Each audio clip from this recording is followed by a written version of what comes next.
Dag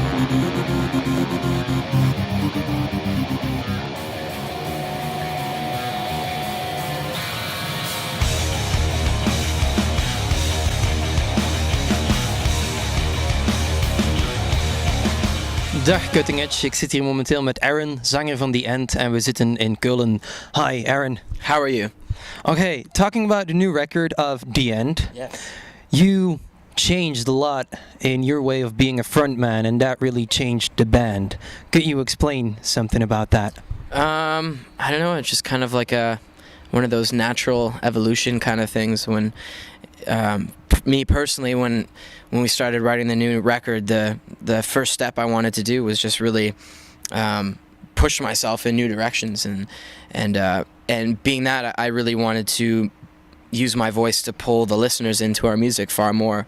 I guess our kind of mission statement with writing the new record was to make sure that the listener can really soak in the music as different from what we did in the past. And I guess the natural thing for me to do was just start using some more melody and sing, because yes. Apparently you have a brilliant singing voice. How come you only realize that now after two records? I think when I first joined the band, I was really young. I was 18, still in high school, and jumping into Tyler, who was our old singer's shoes. He was a very, very, very talented musician, and I just at that time I wasn't ready to start doing that stuff. There on our previous records, before I was in the band, there was melody, there's singing, but when I jumped in, I just wasn't ready to do that. So the natural thing for me to do was just push myself in that direction and just discover my voice and just try to be very natural with it and not seem as if it's forced or anything like that. So. And how are the reactions so far? Because it came out in February. That's already 6 months of touring you have behind you. How do people react to the new The End? Obviously, no matter what you do, as an artist, whenever you put out something new, somebody's gonna say, I hate it, so it'll happen no matter what. Doesn't matter if it was the exact same record, if it was, doesn't matter what, they're gonna hate it, somebody's gonna hate it. But I think generally, once people give the record a couple listens, it's very obvious that we spent a lot of time and a lot of effort making this record, and the content and the songwriting and everything that we did is just far more evolved than anything we've done in the past. So I think once people start to digest that, the reaction becomes far more positive than ever, and we're gaining new fans.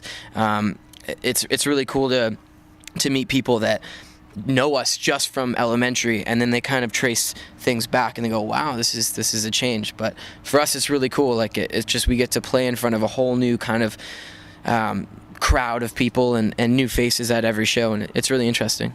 Well, one of the good ways to check whether you're going in the right direction is letting the record hear to your grandparents or your parents. Have you done that already? Yeah, my parents are they like the singing more than the screaming. I mean, there's still a lot of screaming. They just skip those songs, but they like the softer stuff. But whatever, whatever. They're happy no matter what. So.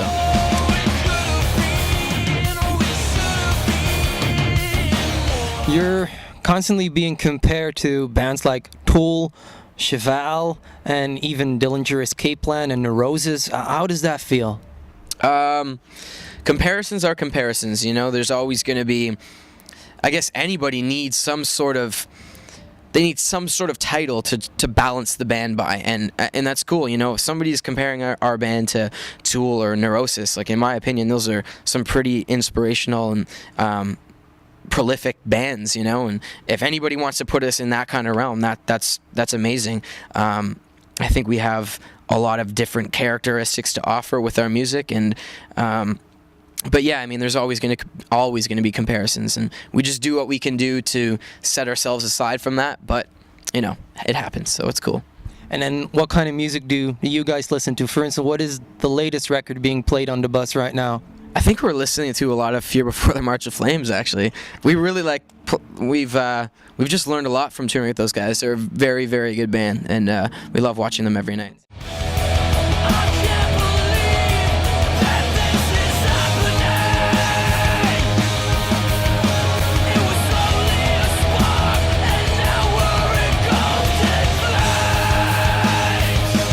the video for throwing stones. Yes.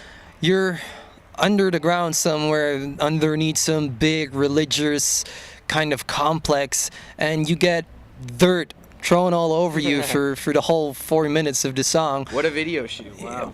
How was it cleaning your teeth at the end of that day? That was that was an interesting day. Even to shoot the scenes, especially for me because I was singing, there was people on top of us dropping dirt the whole time. So every time I look up and open my mouth, there's clumps of dirt.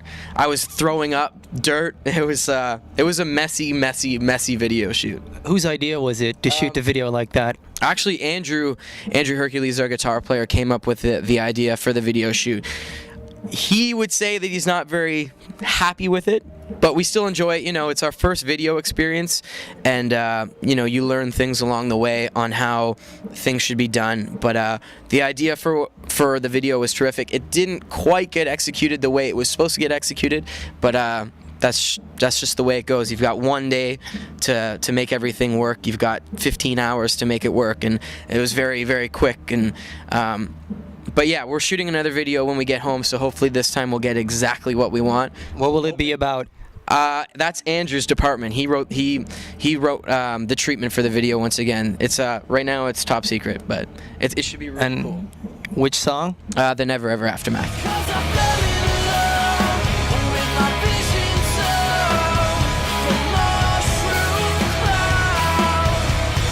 We played Pukapop, and it was extraordinary. It was kind of surreal, just because there's so many people just hanging around that, you know, you've listened to their music since you were a kid, and it's cool just to kind of be shoulder to shoulder with those people. And yeah, it was really great. It's just such a great experience. We got to play in front of a lot of people, and it was really cool to see people come to see us play, and it's a great experience. But at the same time, we're playing shows right now. We're on tour, and our competition are these big festivals. So it's hard to pull the people out because they've spent all of their money on the big festivals. But we're here, we're doing what we can, and it's exciting.